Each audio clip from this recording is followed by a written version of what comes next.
Au regard aujourd'hui de ce que l'on peut vivre à la fois au sein de notre fédération, au sein de Nexem, et puis de ce que l'on peut remarquer aussi vis-à-vis de l'opinion publique. Quand on parle du handicap, on est beaucoup plus sur le handicap physique. Aujourd'hui, je mène une sensibilisation à la fois auprès de nos députés et de nos sénateurs sur le département du Pas-de-Calais. Eh bien, on s'aperçoit qu'aujourd'hui, le handicap dans la diversité telle que nous la connaissons, eh bien, ce handicap n'est pas forcément connu.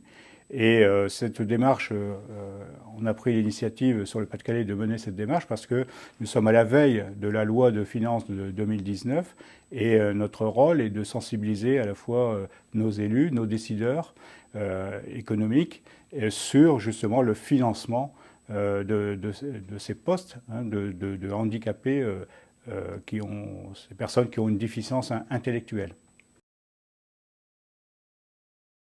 Nexem a mené justement, il y a à peu près une année, lors de la campagne électorale, a mené une sensibilisation aussi par rapport aux différents candidats à la présidentielle.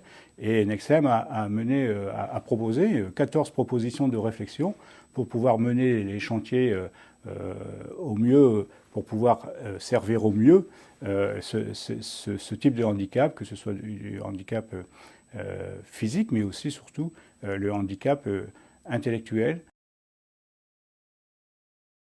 C'est à la fois de favoriser l'innovation associative tournée vers le monde du handicap, c'est investir le secteur social par rapport aussi à ce monde du handicap, et surtout avoir une solidarité européenne sur le territoire qui regroupe tous les pays européens. Nexem regroupe donc un grand nombre d'associations sur le territoire national. Donc Nexem a une force, et cette force, eh bien, elle peut la mettre en pratique pour que le mieux vivre ensemble puisse se déployer au sein du secteur du handicap.